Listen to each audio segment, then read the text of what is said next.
Indiana Jones and the Staff of Kings is back, and you might be wondering, what is the deal with this game? It's a pretty mediocre experience compared to its contemporaries, and is obviously making this return in conjunction with Indiana Jones and the Great Circle and the renewed interest in the brand, but Staff of Kings could have been so much more. Let's start off by setting the stage as we explore the unique history of Indiana Jones and the Staff of Kings. 2003. A new game called Indiana Jones and the Emperor's Tomb was released by a developer called The Collective.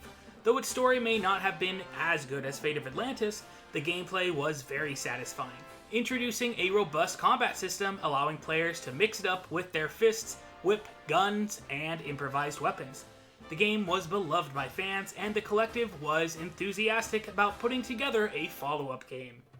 But developers at LucasArts were also interested in producing a new Indiana Jones game. So the two companies went head-to-head, each of them producing a demo to convince the higher-ups at LucasArts that their vision would be the next step for Indiana Jones. So the Collective put together a level based on Raiders of the Lost Ark, with the goal being to adapt each of the three films into a single Greatest Adventures package. But the LucasArts team presented an ambitious project that would utilize the groundbreaking Euphoria engine, which would simulate dynamic actions in real time, rather than using predetermined animations. In other words, actions and reactions would be different every single time. Needless to say, the Collective's Greatest Adventures demo couldn't compete with this impressive LucasArts proposal, and work soon began on what would become known as Indiana Jones and the Staff of Kings. The San Francisco-based LucasArts chose their hometown as a major location in the game, and Indy would brawl with gangsters in Chinatown, culminating in a thrilling fight atop a speeding trolley car. The project was set to be a major AAA title, and was given extensive resources early on, including a team of over 150 people. A great story was devised relating to the Staff of Moses, and packed with great ideas. The villain would be a Nazi rival archaeologist and former classmate of Jones, whose shared mentor, Professor Kingston, would play a major role in the story. Ingenious set pieces were devised, including a climactic chase on the seabed floor thanks to the power of the staff. In addition to Euphoria, the game was to utilize a technology called digital molecular matter, which would increase the realism of the environments. But herein was the game's first major obstacle, because Euphoria and digital molecular matter were not easily compatible. Objects that were supposed to interact would pass through each other, and the developers spent a lot of time in a futile attempt to find a solution. This led to significant delays, and around the same time, LucasArts were gearing up for Star Wars The Force Unleashed, which siphoned off members of the Staff of Kings team, causing further delays. And then the killing blow hit when Naughty Dog released the first Uncharted game, which utilized major gameplay concepts that the Staff of Kings team were trying to achieve. Uncharted was a huge hit, and the saturated market meant that Staff of Kings was no longer the groundbreaking adventure game that it was intended to be. LucasArts decided to cut their losses and pulled the plug on Indiana Jones and the Staff of Kings. So, what is this game being re-released by PlayStation? Well, LucasArts had intended for Staff of Kings to be a big flagship product, so at the same time that their team was working on it, they outsourced development of alternative versions for handheld devices and previous generation systems.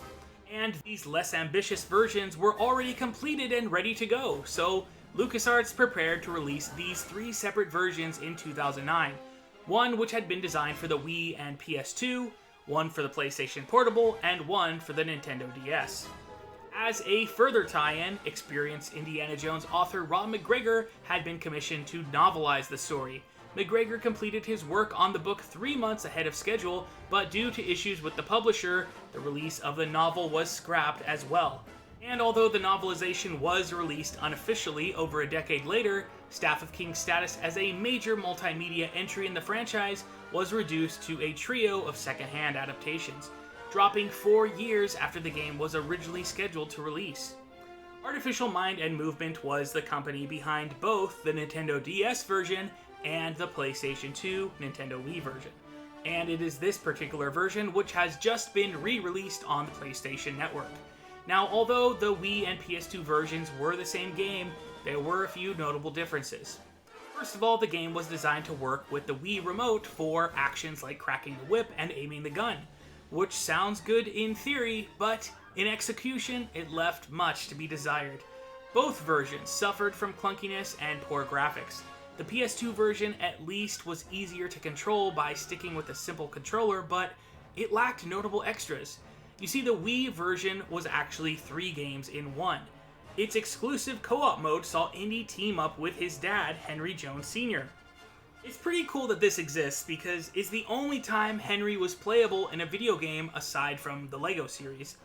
Wii users also could access Indiana Jones and the Fate of Atlantis, the only time that beloved graphic adventure was ever available on console. However, the best version of Staff of Kings we got was actually the PlayStation Portable one by Amaze Entertainment. This version kept the levels short and fun, and is honestly the version I most recommend. The story is easy to follow, and the more simple approach to gameplay is much more satisfying than a reliance on gimmicks like the Wii Remote. Now, I'm glad that we at least got something out of all of this, but looking back on the inception of this project, it is a shame that the collective didn't get the chance to complete their Greatest Adventures game. Instead, LucasArts sought to produce an ambitious project in-house, only to prioritize another brand instead and let the project fail. Yes, constantly innovating is important, but if you aren't able to see a project through to completion, you're just wasting everybody's time. Now, it was around the time that these games came out that Todd Howard first approached Lucasfilm about his idea for Indiana Jones and the Great Circle. And it's interesting that after 15 years, the franchise has finally come literally full circle, with Staff of Kings earning a re-release on the back of Great Circle's success. But Staff of Kings' resurgence doesn't stop there. In 2022, Rob McGregor finally released his novelization, first as a podcast and then as a free PDF. Then in 2024, I myself undertook a project to combine footage from the different versions of the game, including the cancelled LucasArts version, to create a feature-length film which serves as a somewhat definitive way to experience the story in one sitting. I'll include the link here so you can check it out for yourself. And now, let's turn it over to you. Do you have memories of this game yourself? Are you playing the re-release on PlayStation? Let me know what you have to say down in the comments. Thank you so much for watching, and I wish you all fortune and glory. Bye-bye now.